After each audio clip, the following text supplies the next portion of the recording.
notre Dieu. Célébrons celui qui est assis sur le trône. Exagérons avec nos applaudissements et nos cris de joie à l'endroit de celui qui est assis sur le trône. Pendant que tu es debout, je vais profiter pour prier avant que tu ne puisses te rasseoir. Et s'il y a quelqu'un d'autre qui est encore assis, tu peux lui dire simplement de se tenir debout. Nous allons prier et puis il va se rasseoir encore. Prions au nom de Jésus. Père, nous sommes au devant de ton trône. Grande est notre joie que tu nous aies associés à cette convocation divine. Seigneur, tu as rendu ce moment possible parce que tu as quelque chose pour chacun d'entre nous. Ma prière éternelle est que tu gardes ton ciel ouvert sur nous. Ma prière est que ta volonté soit faite en ces lieux comme tu l'as prévu. Ma prière éternelle, Dieu, est que nous ne puissions pas rater ta visitation et que chacun d'entre nous sorte de ce programme, que dis-je, sorte déjà aujourd'hui avec un ainsi dit le Seigneur venant de toi. Je prie éternel et comme je te l'ai dit, je n'ai rien à dire car je ne suis qu'un homme. Mais je prie que toi, le divin, que tu déposes en moi ta parole et que tu me rendes capable de la transmettre fidèlement telle que toi tu l'as prévu. Ces instants sont sous ton autorité et nous voulons te dire que nous t'aimons et nous voulons te promettre que toute la gloire ne reviendra qu'à toi et à toi seul. Au nom de Jésus, nous avons ainsi prié. Amen. Alors, je sais que tu avais déjà salué ceux qui sont là. Si tu peux juste m'aider à saluer 8 personnes, tu leur dis bienvenue dans la présence de Dieu. Que Dieu bénisse ceux qui s'élèvent pour aller saluer les gens qui ne sont pas à côté d'eux.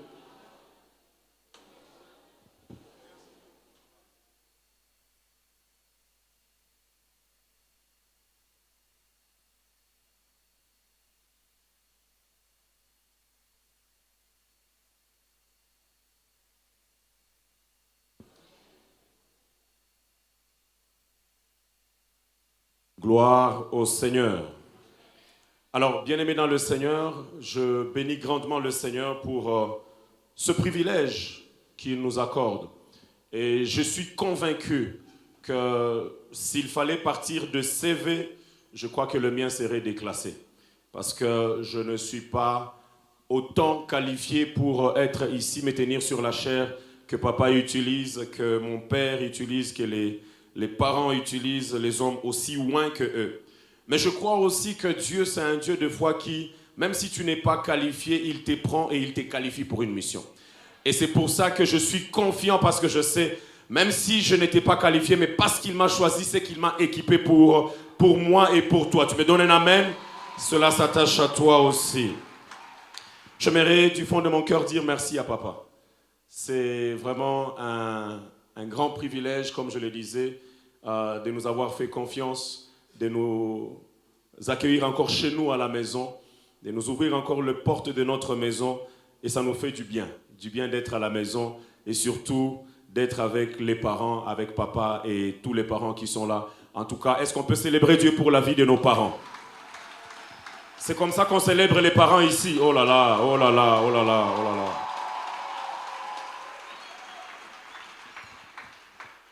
Nous devons apprendre à célébrer nos parents. Si nous ne les célébrons pas, qui va les célébrer à notre place? Nous sommes bénis de les avoir et nous bénissons Dieu pour leur vie parce qu'il nous prépare un futur merveilleux. Merci à toute la jeunesse pour la confiance de nous avoir associés à ce travail. Nous bénissons Dieu. Merci à vous tous qui êtes venus aujourd'hui, non pas pour un homme, parce que si vous êtes venus pour un homme, vous êtes au mauvais endroit. Mais vous êtes venus pour écouter le Seigneur et moi-même, je suis là pour écouter le Seigneur avec vous. Alors je bénis Dieu pour la présence de chacun d'entre vous. Je salue la présence de tous les aînés qui sont là et tous les jeunes frères et jeunes sœurs qui sont là. Que Dieu soit loué pour ces instants. Gloire à Dieu. Alors, ce soir, par rapport au temps qui m'est donné, je vais juste introduire et puis demain, nous allons continuer et jusqu'à la fin, selon que le Seigneur sera en train de nous orienter. Le thème que nous sommes en train d'exploiter pour ce café chrétien, il est intitulé « Justifié par Jésus-Christ, j'impacte le monde ». Le café chrétien reste pour moi un événement marquant de ma vie. Il reste un événement marquant de ma vie parce que des années en arrière, si ma mémoire ne me trahit pas, nous sommes en 2009, quand on était encore de l'autre côté, j'étais invité au café chrétien. Et c'est quand j'ai été invité au café chrétien que j'ai rencontré Papa Dallo. Parce qu'il était venu pour prêcher à cette période-là. Et c'est à partir de ce jour-là que l'Éternel m'a fait grâce de le suivre et d'être à ses pieds. Donc je dirais que le café chrétien, c'est une terre qui m'a donné un père. Voilà pourquoi je suis dans la joie quand je me retrouve dans cet espace, parce que c'est une terre qui me rappelle mon père, qui me rappelle tout mon parcours. Je bénis Dieu en tout cas pour le café chrétien. Amen. Ma prière est qu'avant la fin de ce café chrétien, que toi aussi tu rencontres quelqu'un. Que tu rencontres un homme, que tu rencontres une femme, que tu rencontres une bénédiction qui donnera un souvenir à ce jour pour ta vie. Oh, je vois les gens qui ne sont pas en train de croire en ces choses, mais moi je crois que pendant ce café chrétien, Dieu me permettra de rencontrer encore un homme, de rencontrer une femme qui sera une source de bénédiction pour moi. Nous lisons la parole de Dieu, nous sommes dans Romains au chapitre 4, nous lirons du 1er verset au 5e, et puis nous allons sauter, nous allons lire du 9e au 13e verset. Et puis nous lirons Lévitique chapitre 4, nous lirons le verset 3, nous allons sauter, nous allons lire le verset 13 et 14, et puis nous allons encore sauter, nous lirons 22 et 23, et puis nous allons sauter, nous allons lire 27 et 28. Avec tout le respect que je vous dois, je vous prie simplement de vous lever, nous allons lire ensemble cette parole, et puis vous allez vous rasseoir, s'il vous plaît. Romains 4, versets 1 à 5, la Bible dit « Que dirons-nous donc d'Abraham, notre ancêtre? Qu'a-t-il obtenu par ses propres efforts? Si Abraham a été considéré comme juste sur la base de ses œuvres, il a de quoi se montrer fier, mais non devant Dieu. En effet, que dit l'Écriture? Abraham a eu confiance en Dieu. D'autres versions disent Abraham a eu foi en Dieu. Et cela lui a été compté comme justice. D'autres versions disent et il a été reconnu juste.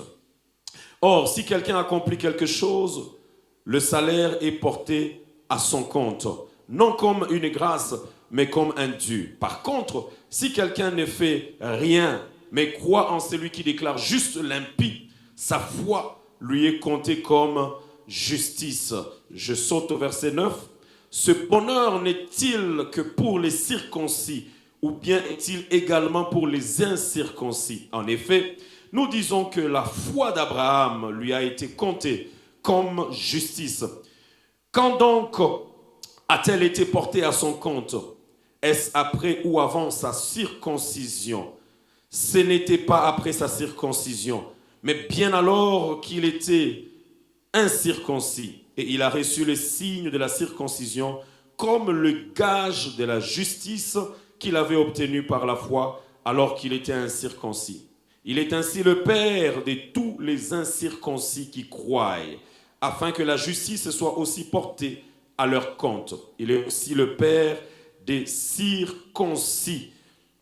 Il est aussi le père des circoncis qui ne se contente pas d'être circoncis, mais qui marche aussi sur les traces de la foi de notre ancêtre Abraham quand il était encore incirconcis. Verset 13. En effet, ce n'est pas par la loi que la promesse de recevoir le monde en héritage a été faite à Abraham ou à sa descendance, mais c'est par la justice de la foi. Lévitique chapitre 4, le verset 3 dit « Supposons ceci, c'est le grand prêtre qui a commis un péché, et par là il a rendu le peuple coupable. Il doit alors offrir en sacrifice au Seigneur un taureau sans défaut pour recevoir le pardon des péchés. » 13 à 14, supposons ceci, c'est toute la communauté d'Israël qui a péché sans le vouloir et sans le savoir. Elle a fait un acte interdit par un commandement du Seigneur. Dans ce cas, les Israélites sont devenus coupables. Quand ils se rendent compte de ce péché, ils doivent offrir un taureau pour recevoir le pardon de Dieu. Ils conduisent l'animal devant la tente de la rencontre. Versets 22 à 23, supposons ceci, c'est un chef du peuple qui a péché sans le vouloir. Il a fait un acte interdit par un commandement du Seigneur, son Dieu. Et ainsi, il est devenu coupable. Quand il se rend compte de ce péché, il doit offrir un bouc sans défaut. 27 à 28, supposons ceci, c'est n'importe quel Israélite qui a péché sans le vouloir. Il a fait un acte interdit par un commandement du Seigneur et ainsi il est devenu coupable. Quand il se rend compte de ce péché, il doit offrir une chèvre sans défaut pour recevoir le pardon de Dieu, parole du Seigneur. Nous pouvons nous rasseoir, s'il vous plaît. Alors, bien-aimés dans le Seigneur, pendant ces quelques minutes dans mon introduction, je vais me focaliser sur le concept et après je vais nous introduire sur quelques bénéfices. J'en ai prévu 10 de la justification et demain nous allons continuer. Je pense que j'en parlerai autant que le temps me sera donné pour aujourd'hui et demain nous allons continuer et nous allons développer avec les autres éléments que le Seigneur a prévus pour nous pendant ce moment. Parlant de la justification, lorsque nous parlons de la justification au sens biblique, ça veut dire la justification est l'annonce, un retournement de la condamnation en une grâce. Un retournement de la condamnation en une grâce. Autrement dit, il y a eu un acte qui a été posé. Un acte vous a qualifié pour une condamnation. Vous avez été jugé. Vous avez été trouvé, condamné. Vous avez été établi, condamné. Et la justification vient pour changer votre condamnation en ce qu'on appelle la grâce. Nous verrons pourquoi on parle de la grâce. Parce qu'effectivement, c'est quand Jésus-Christ lui-même, il prend la place du Rédempteur pour venir racheter les péchés de l'homme. Je reviendrai là-dessus après. Mais aussi quand on parle de la justification, il s'agit de l'acte par lequel Dieu fait passer une personne volontairement de l'injustice attachée au péché à l'état de la justice attachée à la grâce. Ça veut dire que quand nous serons en train de parler de la justification, nous sommes en train de nous rappeler de ce processus par lequel Dieu intentionnellement, il nous a fait passer de notre état de péché, de l'injustice auquel nous étions attachés pour nous amener à l'état de la justice qui est attachée à la grâce. Quand nous parlons de la justification, il s'agit aussi du changement dans la condition d'une personne passant d'un état de condamné à un état de libéré ou d'homme libre. Gloire à Jésus. Alors, Dieu nous a rassemblés pour nous parler de la justification. La question que je me pose moi-même était de me dire, mais Seigneur, si nous tous, tu nous as rachetés étant déjà dans l'église, si nous tous, au niveau de la jeunesse, engagés pour le Seigneur, tu nous as déjà rachetés, mais pourquoi tu nous rappelles encore la justification? Et pourtant, nous ne sommes plus dans l'état de la condamnation, mais tu nous as déjà rachetés par cause de l'œuvre de la croix. Pourquoi tu nous amènes encore à comprendre la profondeur de la justification? Alors il y a deux objectifs que l'Éternel a établis par rapport à ces jours que nous allons passer ensemble en ces lieux. Le premier objectif, c'est que l'Éternel a choisi de nous rappeler d'où nous venons, nous rappeler notre vraie identité, nous rappeler qui nous sommes. Vous savez, dans la vie, un homme qui n'apprend pas à se rappeler d'où il vient, il est prêt à se perdre par rapport à où il va. Je le répète. Un homme qui ne se rappelle pas d'où il vient, il s'expose à se perdre par rapport à où il va. Parce que d'où tu viens, ça te permettra d'éviter de revenir dans ce que tu as vécu par le passé. D'où tu viens, ça t'évitera de refaire les erreurs que tu as passées dans le passé. Voilà pourquoi tu regardes par rapport à d'où tu viens pour que tu te préviennes de répéter les mêmes choses par rapport à où tu es en train de partir. Qu'avons-nous vu en cette saison, qu'avons-nous vu dans ce siècle-ci, où vous avez des gens, aujourd'hui, il vient à l'église chaque jour, chaque matin. Nous prions avec lui. Il ne manque à aucun des problèmes, que ce programme, voulais-je dire, que ce soit en semaine ou que ce soit le dimanche. Mais lorsque l'Éternel lui ouvre une petite brèche de bénédiction, ce n'est même pas encore une bénédiction, mais une petite brèche de bénédiction, il part et il trouve que le temps que nous passons à l'église n'est plus convenable pour lui, parce qu'il a le temps maintenant pour passer le sport avec les collègues de service. Et il dit, nous sommes ensemble en esprit. Il oublie qu'avant de trouver le travail, on n'était pas ensemble en esprit. On était ensemble physiquement. Mais depuis que Dieu a ouvert une petite brèche, on devient ensemble en esprit.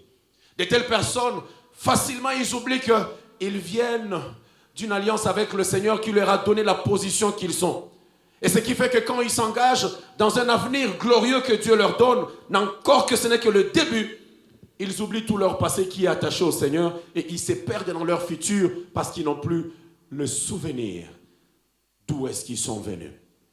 Dieu a prévu ces instants pour nous rappeler à nous tous d'où sommes-nous venus? Aujourd'hui, nous prions, aujourd'hui nous chantons, aujourd'hui nous exaltons le Seigneur. Mais nous arrive-t-il à un moment donné de s'arrêter et de dire, le Seigneur m'a tiré de très loin. Et de me dire, voici ce qui était en train de me retenir, Seigneur, garde-moi, afin que cela ne me revienne plus dans le futur qui est en train de venir. Mais le deuxième objectif de cet enseignement, ou de ce moment que nous allons passer ensemble, ce n'est pas seulement parce que Dieu veut nous rappeler, mais c'est parce qu'effectivement, Dieu veut nous faire amener à vivre pleinement l'intérêt de l'œuvre de la justification. Pourquoi? Parce qu'il y a des gens qui, étant sur la terre, ils vivent le minimum de ce que Dieu a établi pour eux. Ne sachant pas que Dieu lui-même, il se demande, mais pourquoi, fils, tu n'arrives pas à faire tout le potentiel que j'ai déposé en toi? Et il y a beaucoup de raisons à cela, nous aurons le temps de le voir. Mais Dieu nous a interpellés pour nous dire, il y a un travail qu'il a fait. Mais le travail que Dieu a fait, ce n'est pas pour que tu restes au niveau où tu es aujourd'hui. Le travail que Dieu a fait n'est pas pour que ta famille reste au niveau où elle est aujourd'hui. Le travail que Christ a fait à la croix de Golgotha, ce n'est pas pour que tes parents restent au niveau où ils sont aujourd'hui. C'est bien plus que ça. Aujourd'hui, l'Église, nous sommes restés, ou du moins je ne parle pas de la source, je parle des autres églises, nous sommes restés au point où nous avons pensé que le salut de la croix de Golgotha a été simplement pour sauver les âmes et pour aller au ciel. Bien vrai, si c'était le cas, je demanderais ce soir que Dieu t'amène au ciel et que tu t'en ailles, mais non. Mais Dieu nous a sauvés. Pourquoi après le salut, il ne nous a pas amenés avec lui au ciel immédiatement?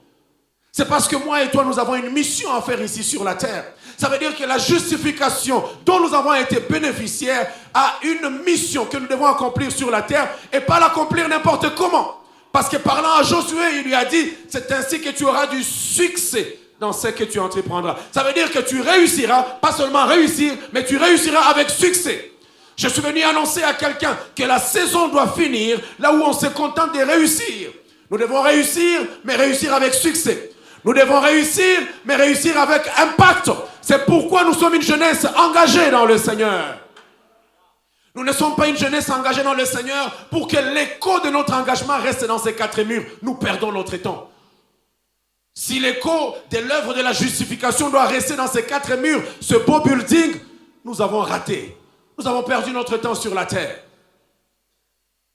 Alléluia. Je me rappelle, je vais donner cours au Sénégal, dans une institution qui forme les humanitaires. Et quand je finis, je donne mes contacts aux amis qui étaient en train de suivre. Et puis je rentre au Kenya. Et quelques jours après, je vois un Sénégalais qui m'écrit, parce qu'il avait vu sur mon statut, j'avais posté les choses que nous faisons dans l'œuvre de Dieu et ainsi de suite. Et il me dit ceci, Papa Bolifo, il me dit, Monsieur Géry, bonjour. Je dis bonjour. Et puis il me dit, c'est vous que je vois sur la photo. J'ai dit oui, c'est bien moi. Et puis il dit, vous servez le Seigneur? J'ai dit oui, je le sers très bien.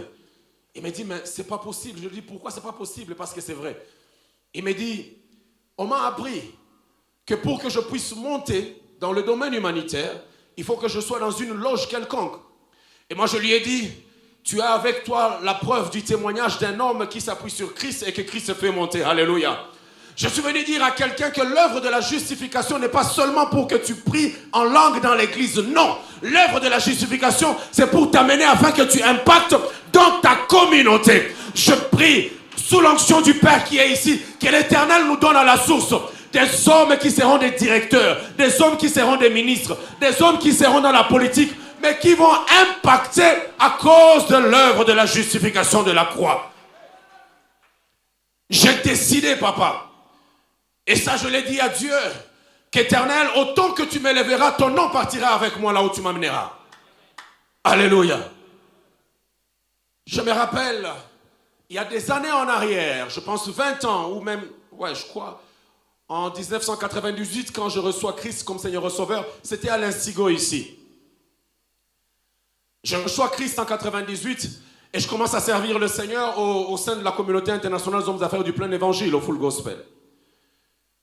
Papa, il nous arrivait, moi, sur les 6 jours de la semaine, 7, si tu voulais me trouver chez moi, il fallait me trouver seulement le lundi. Parce que chaque jour, j'étais engagé dans l'œuvre de Dieu, au point que mes parents avaient peur que je ne réussisse pas à l'université, on m'a envoyé à Bukavu. Bon, en fait, on m'a envoyé encore dans une autre champ où j'ai encore travaillé.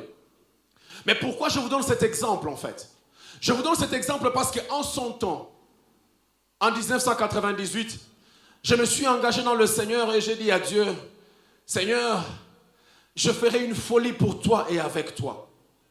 Et c'était pendant qu'il y avait une grande organisation qu'on appelle convention, que ce jour-là, je me rappelle très bien, j'avais dit à Dieu, le travail que tu m'as donné, toi-même, tu te diras pourquoi tu m'as donné ce travail. Parce que je vais tellement te faire du bien avec mon argent. Ce qui fait qu'à l'époque, j'étais encore jeune. Tout ce que je gagnais, je le donnais soit pour l'œuvre de Dieu ici, soit pour l'œuvre de Dieu là-bas.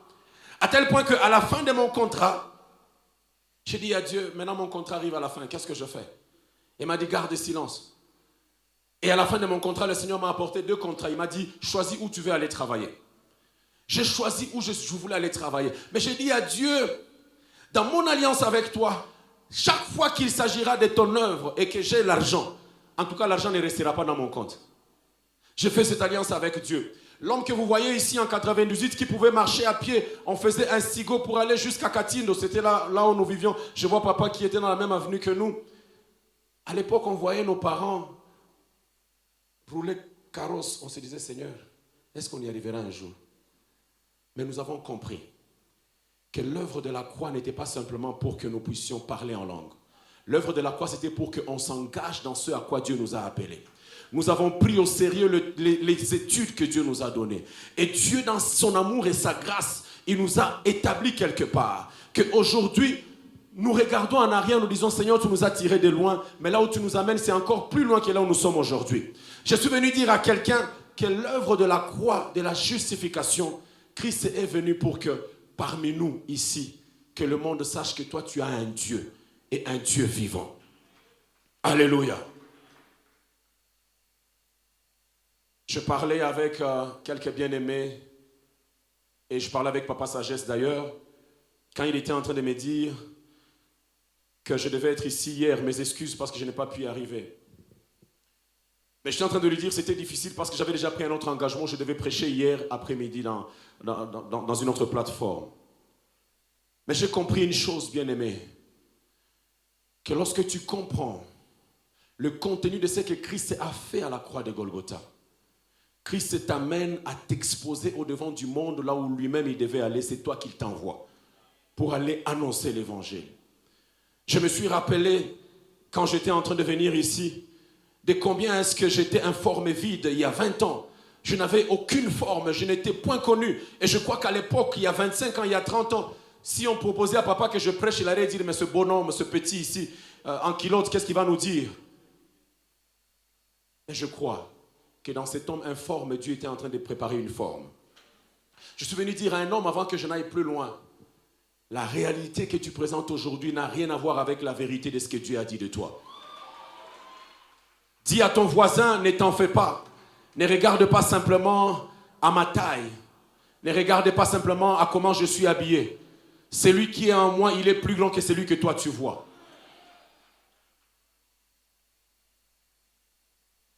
Papa Megabyte, pour vous citer, il y a 20 ans, il y a 30 ans en arrière, et c'était des papas, et je crois qu'à l'époque, ils ne pouvaient pas imaginer que des gens comme nous, on pouvait se tenir devant pour prêcher. Alléluia. Je suis venu te dire, toi qui es là, il y a de l'espoir. Dis à toi-même, il y a de l'espoir. Quand nous parlons de la justification, la question que l'on se pose, c'est pourquoi sommes-nous justifiés? Et de quoi sommes-nous justifiés? On parle de la justification parce que lorsque vous lisez dans Genèse, la Bible nous montre comment est-ce que Dieu, en créant l'homme et la femme, le but de Dieu était que l'homme et la femme soient heureux, qu'ils vivent dans sa présence, qu'ils dépendent de lui pleinement. Voilà pourquoi quand il créait l'homme et la femme, il a fait tout pour mettre à la disposition de l'homme tout ce dont il avait besoin avant qu'il ne crée l'homme. C'est pourquoi il a créé l'homme en dernier, parce qu'il a voulu que l'homme rencontre tout déjà prêt. Et c'est comme ça que l'homme, quand il est venu, il a tout rencontré prêt. Mais Dieu lui a simplement donné quelques instructions qu'il devait respecter. Au travers de la femme, l'homme n'a pas respecté les instructions du Seigneur. Je ne rentre pas dans toute cette histoire que vous connaissez bien, faute de temps. Mais nous avons compris qu'à partir de leur désobéissance aux instructions de Dieu, l'Éternel leur a ordonné de quitter de sa présence. Voilà pourquoi Romain est en train de nous dire, tous ils ont péché et ils ont été privés de la gloire de Dieu. Tous, il s'agit de qui? De tous ceux qui sont nés avec la nature adamique et qui portent cette nature du péché qui nous a caractérisés depuis la création. Et ils ont été privés de la gloire de Dieu. Ils ont été privés de la présence de Dieu. Ils ont été privés de cette Shekinah, de la kabod de Dieu. Et Dieu a constaté que l'homme, là où il est parti loin de lui, l'homme n'arrivait plus à s'en sortir. L'homme a commencé à vivre misère après misère. L'homme a commencé à vivre problème après problème. L'homme n'est plus arrivé à manifester le plan glorieux et merveilleux que Dieu avait fait pour lui. Et puisque Dieu lui-même ayant créé l'homme, il a créé à son image, ça veut dire que dans l'homme, il y avait une substance de Dieu. Et Dieu, il a eu mal pour l'homme. Et quand il a eu mal pour l'homme, pendant que l'homme était en train de souffrir, Dieu a vu que l'homme avait besoin de quelque chose pour ne serait-ce que l'aider à se ramener encore sur les rails. C'est là que Dieu va envoyer la loi par Moïse. Il envoie la loi par Moïse, pourquoi? Parce que passant par Abraham, le peuple qui part en captivité pendant très longtemps, 430 ans qu'ils sont passés en captivité, ils n'arrivent pas à s'en sortir, mais ils crient vers leur père. Et même si on remonte encore dans l'histoire, pourquoi est-ce qu'ils sont partis en captivité, je reviendrai là-dessus peut-être demain. Mais quand ils sont en train de crier vers le père avec un cœur compatissant, il se souvient d'eux. Il envoie Moïse, et quand il envoie Moïse, il les fait sortir de l'Égypte. Et en sortant de l'Égypte, il leur donne des directives avec la loi sur comment vous devez vivre pour que vous puissiez me plaire et que je reste avec vous et que je vive au milieu de vous. Mais la loi, quand elle est venue, l'homme n'a pas su plaire à Dieu par la loi. L'homme n'a pas su obéir à Dieu par la loi. L'homme n'a pas su maintenir la présence de Dieu en respectant la loi. Malgré la présence des juges, l'homme n'a pas su plaire à Dieu par la loi. Dieu a trouvé que la loi était encore beaucoup plus forte parce que l'homme n'arrivait pas à satisfaire la volonté de Dieu par la loi que Dieu lui avait donnée. Au point que l'homme imposera, je vous dirais même poussera Dieu, pas imposera, mais poussera Dieu à lui donner un roi. Nous sommes avec Saül. Et l'Éternel, il dit, bon, peut-être que je vais lui donner un roi. Comme ils auront un homme qui sera sur eux, peut-être qu'ils pourront ne serait-ce que se représenter ma présence par l'homme qui sera en train de les diriger. Et voici peut-être, ils peuvent revenir sur le chemin et commencer à marcher en m'obéissant.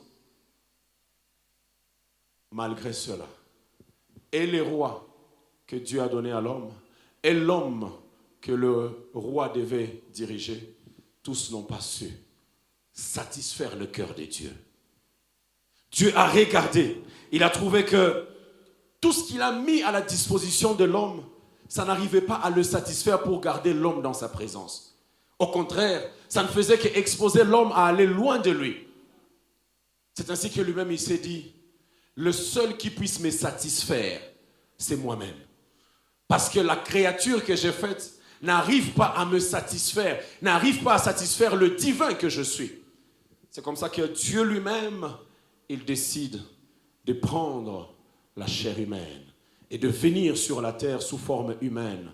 Christ, il a accepté de venir parce qu'il a su que le seul meilleur sacrifice qui pouvait plaire à lui-même, c'est lui-même. Il a su que la meilleure voix qu'il pouvait écouter de lui-même, c'était sa propre voix. Il a su que le meilleur visage qu'il pouvait le contenir dans sa présence, c'était son propre image.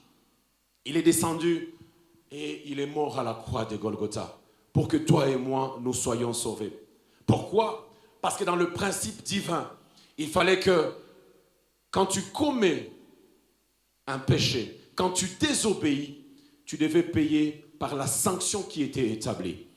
C'est le principe spirituel que Dieu lui-même l'avait établi. Quand tu pêches, quand tu commets une erreur, il y a une sanction qui vient pour corriger ce que tu as fait. C'est comme ça que même depuis que Adam a péché, il y a eu une sanction qui l'a fait priver de la gloire de Dieu.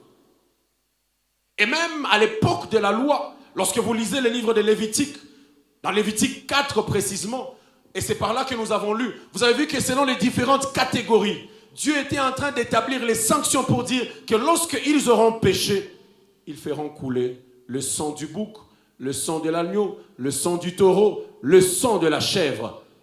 C'était des sanctions pour dire que c'est par le sang que je pourrais effacer le mal que vous avez posé au devant de moi. Mais malgré cela, ça n'a pas arrêté l'homme, ça n'a pas arrêté de susciter la colère de Dieu jusqu'à ce qu'il y ait un sang qui a été un sang reconnu et accepté par lui-même, qui était le sang de Dieu lui-même, le sang de Jésus-Christ à la croix de Golgotha. Et lorsque Christ est mort à la croix de Golgotha, la Bible nous dit dans Ésaïe que le châtiment qui nous était dû, ce pourquoi nous devrions mourir, ce pourquoi nous étions condamnés, à juste titre à cause de nos péchés, à cause de nos déviations, à cause de tout ce que nous faisons, il a accepté de porter ça à notre place. Et quand il a accepté de porter ça à notre place, il a fait avec nous un échange. Il nous a donné sa part et il a pris notre part. Voilà pourquoi Apocalypse 3:20 est en train de dire « Voici, je me tiens à la porte et je frappe. Celui qui ouvre, j'entrerai. » Ce qu'il dit, je souperai avec lui et il soupera avec moi. Est-ce que vous avez déjà lu ça dans vos Bibles? Je souperai avec lui et lui avec moi. La Bible a tout son sens même dans l'articulation des phrases. Quand la Bible dit « Je souperai avec lui et lui avec moi », la première action commence par Dieu. Et la deuxième action vient maintenant au niveau de l'homme. Il est en train de nous dire que quand tu acceptes qu'il vienne, quand tu reconnais l'œuvre de la croix, il vient dans ta vie. La première action, lui, il ôte de ta vie tout ce qui n'est pas de lui. C'est ce qui veut dire qu'il va souper avec toi. Il va ôter de ta vie toutes les saletés qui t'ont dénaturé. Il va ôter de ta vie tout ce qui t'a disqualifié. Il va ôter de ta vie tout ce qui t'avait amené loin de lui. Et quand il aura fini de te nettoyer, alors toi maintenant tu vas commencer à puiser dans son assiette. Tu prendras la bonne santé, tu prendras la richesse, tu prendras l'élévation, tu prendras la sanctification, tu prendras tout ce qui est de bon. Parce qu'il aura déjà ôté de ta vie tout ce qui n'est pas de bon en lui. Et quand Dieu est venu pour nous justifier, il est venu pour qu'il prenne la honte avec lui. Quelle honte, un Dieu mourir à la croix tout nu. Lui qui m'a créé, il avait le pouvoir en un seul mot de faire disparaître toute la terre et de recréer tout. Je me suis toujours dit, pourquoi il ne l'avait pas fait? Même quand Moïse lui avait supplié de ne pas détruire, il aurait pu le faire. Mais qu'est-ce qui avait retenu Dieu de ne pas nous détruire et de créer peut-être les animaux, les lions seulement pour que les lions restent sur la terre? Mais il a dit non, je veux garder cela que moi-même j'ai créé. Et c'est toi et moi qui faisons partie de ces hommes et de ces femmes qu'il a gardés. Je suis venu dire à quelqu'un, tu vaux plus que ce que les hommes pensent de toi.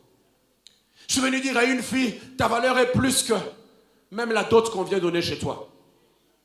Je suis venu dire à un homme, tu vaux plus que les salaires que tu perçois à la fin du mois. Ta valeur, c'est la vie d'un Dieu à la croix de Golgotha.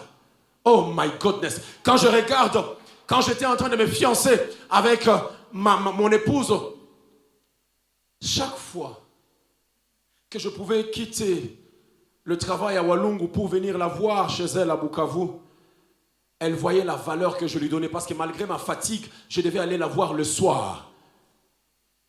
Et au travers de ce geste, elle pouvait voir combien elle avait de la valeur devant moi. Chaque fois que je pouvais me priver pour lui faire plaisir, elle pouvait voir la valeur qu'elle avait au devant de moi. Sais-tu la valeur que tu as au devant de Dieu?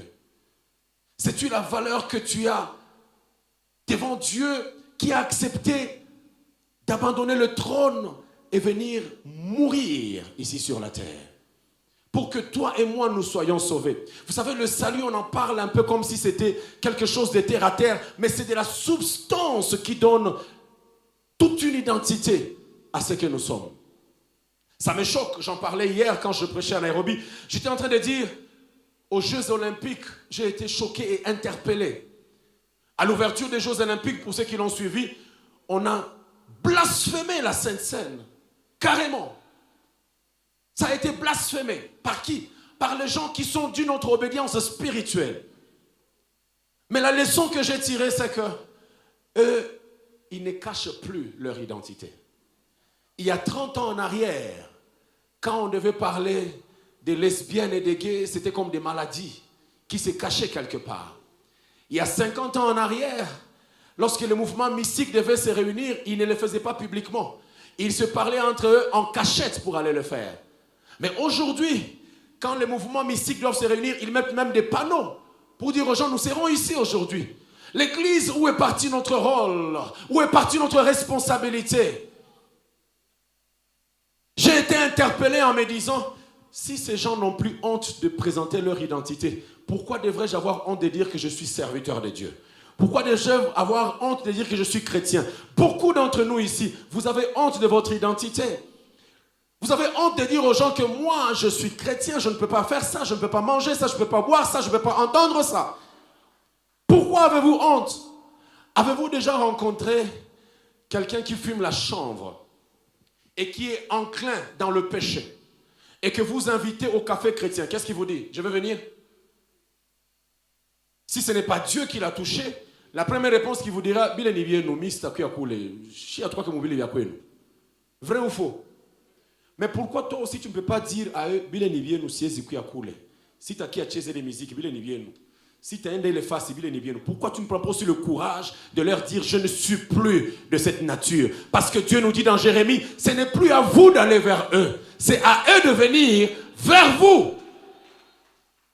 Je suis venu dire à la jeunesse engagée pour Christ, vous savez, autant que nous sommes ici, si chacun d'entre nous pouvait tenir et se lever dans sa famille, se lever dans son avenue, se lever dans son école, se lever dans son entreprise, seulement tel que nous sommes ici, et dire, moi, je refuse de porter une autre identité, je suis enfant de Dieu, je vous assure, Goma serait déjà transformé. Mais nous sommes beaucoup d'entre nous des hypocrites.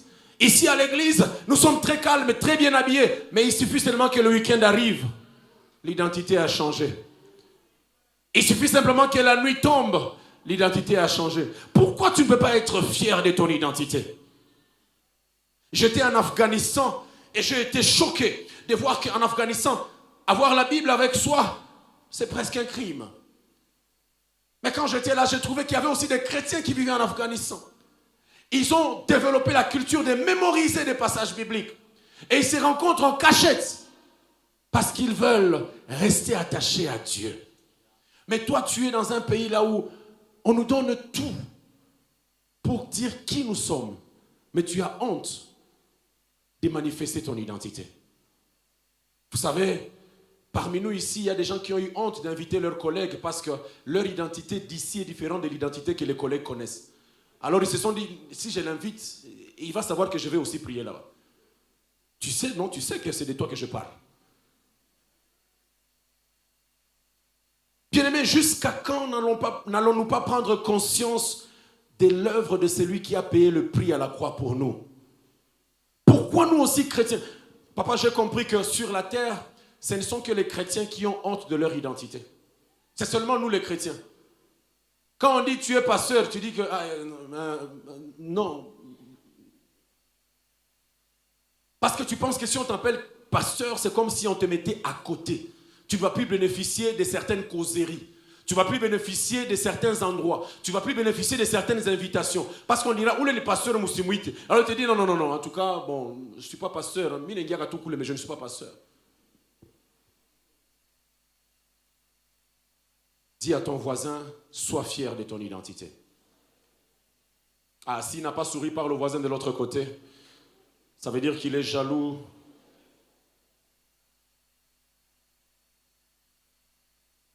Bien-aimé, l'œuvre de la justification de la croix de Golgotha, c'est parce que Dieu a voulu nous redonner notre identité, qui est l'identité en lui.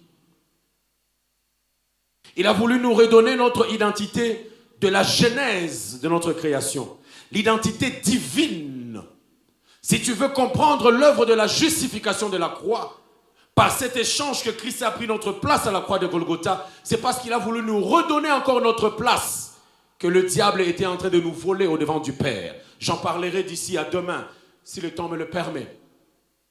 Mais je suis venu dire à quelqu'un aujourd'hui, Christ, il est mort et il est ressuscité pour que toi et moi, nous puissions encore nous tenir debout et fièrement, que nous puissions être capables de dire, nous appartenons à Jésus. Alléluia. Ma prière, parce que je crois du fond de mon cœur que Dieu va élever plusieurs d'entre nous ici, ma prière est que peu importe le niveau de l'élévation qui va venir, que tu restes au pied de celui qui est mort pour toi. Peu importe là où Dieu va t'amener, que tu restes au pied de celui qui est mort pour toi. Peu importe les sphères là où Dieu va t'amener, que tu te rappelles de ton identité dans le Seigneur.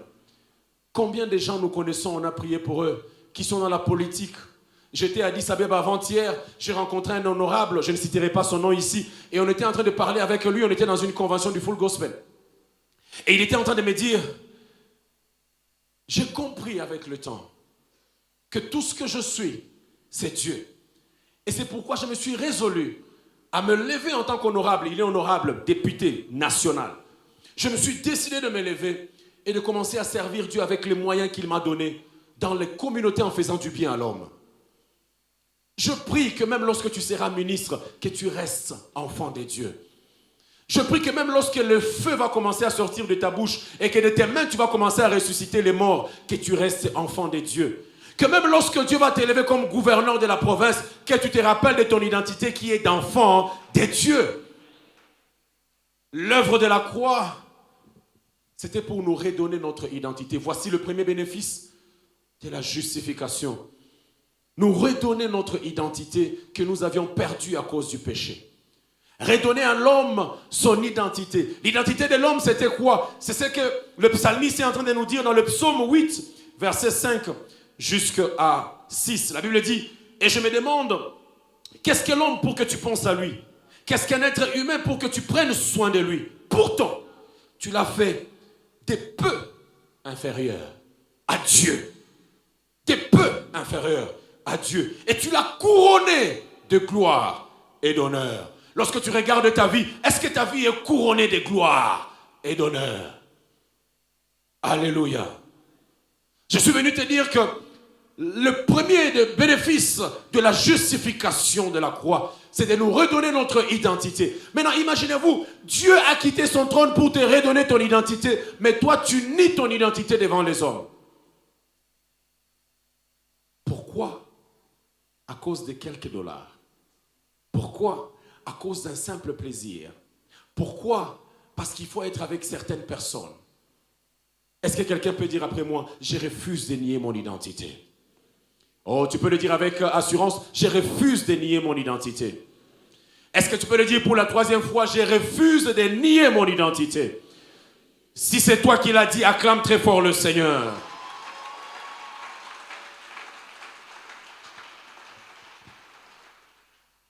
Quand nous parlons de l'identité chrétienne, papa, quand on parle de notre identité dans le Seigneur, la chose qui vient plus rapidement, c'est quand on dit le monde attend avant qu'un ardent désir, la manifestation des fils de Dieu. Quand on parle de ça, on voit beaucoup plus la manifestation dans la puissance, on voit la manifestation dans les miracles, on voit la manifestation. C'est ce qui nous vient trop.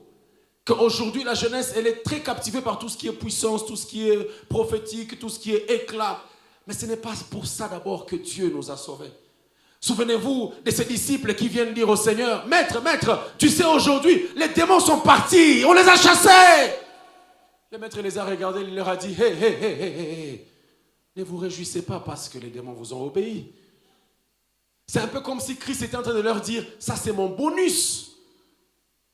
Je suis venu auprès de vous, ça c'est le bonus les amis. Ne vous préoccupez pas de ça, ça s'est attaché à vous. Voilà pourquoi il a même dit à tous ceux qui ont cru, parmi les signes, on n'a pas dit parmi les objectifs, on a dit les signes, non pas qui vont les précéder, mais qui vont les accompagner. Ça veut dire quelque chose qui nous précède et ça nous accompagne. C'est du bonus que nous avons. Parmi les signes qui vont nous accompagner, nous imposerons les mains aux malades, ils guériront. Ce n'est pas à nous faire perdre la tête. C'est un bonus attaché à notre nature. C'est les choses de chez nous. Quand tu fais les miracles, c'est des choses de chez nous. Ça ne doit pas nous impressionner. Chez nous, c'est comme ça. Chez nous, on vit des miracles. Oh my goodness. Bien-aimé dans le Seigneur, Si la justification a été faite, ce n'est pas d'abord pour le miracle, c'est pour l'intimité avec le Père. C'est pour passer des moments d'amour avec lui.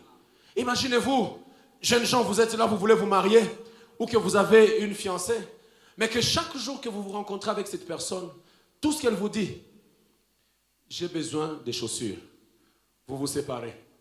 Vous revenez demain, j'ai besoin d'une jupe. Vous vous séparez. Vous revenez demain, j'ai besoin de poudre. Vous partez. Vous revenez demain, j'ai encore besoin de...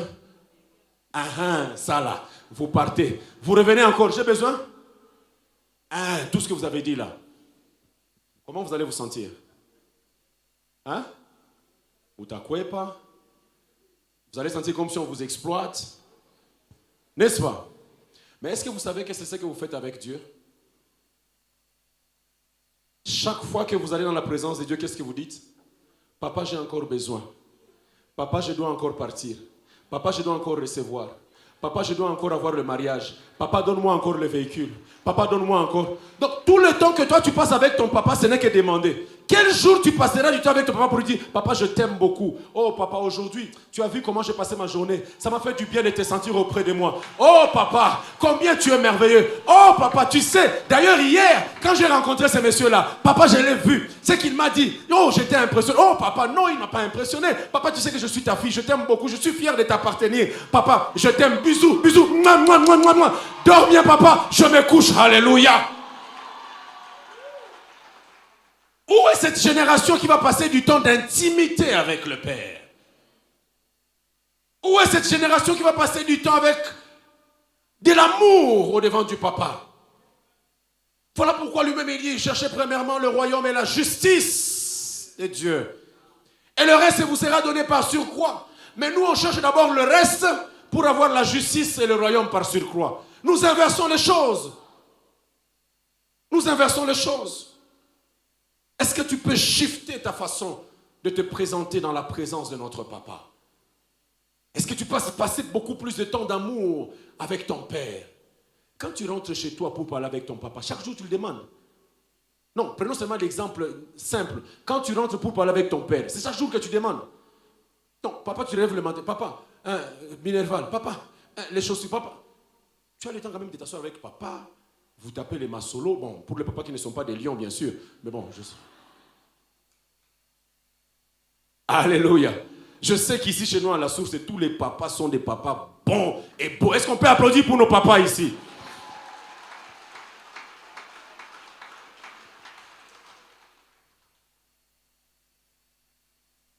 Le premier bénéfice de l'œuvre de la justification, c'est de nous redonner notre identité. Et notre identité n'est pas d'abord pour aller quémander, parce que ce sont les choses qui nous appartiennent. C'est les choses que papa nous donne. Mais c'est d'abord pour manifester notre intimité en amour, en relation. C'est de passer des moments de qualité avec Dieu quand nous sommes en train de prier. Alléluia.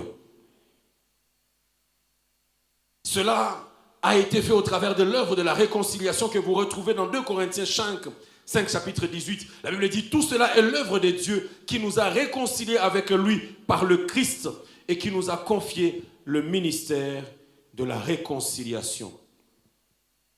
L'œuvre de la justification ne nous a pas seulement donné notre identité, mais il a fait tomber le voile qui nous empêchait d'aller vers le Père à tout moment.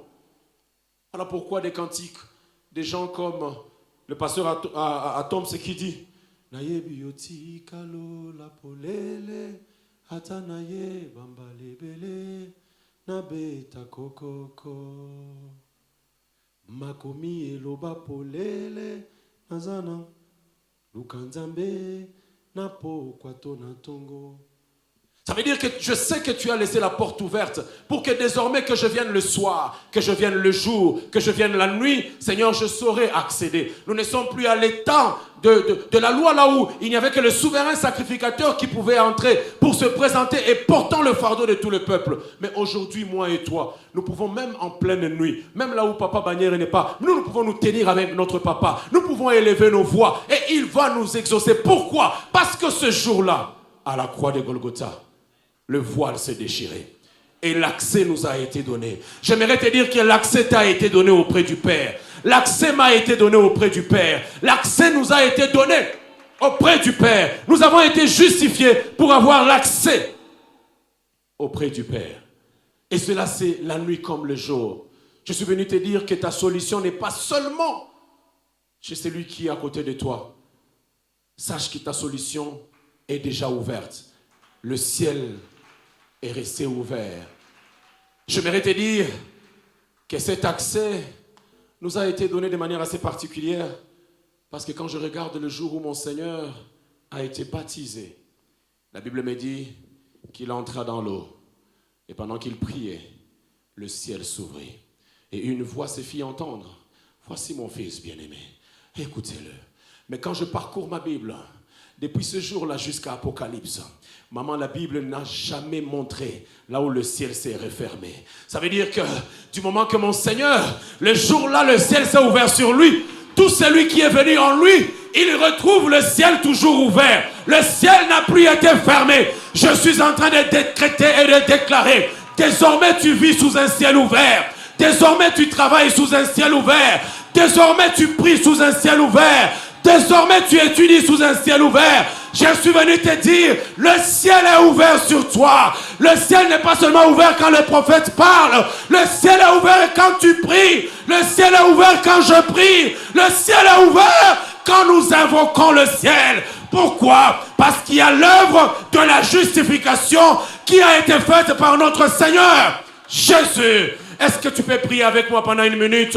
Tu vas seulement te lever et tu vas dire à Dieu, Seigneur, s'il te plaît, aide-moi à prendre conscience du bénéfice de la justification.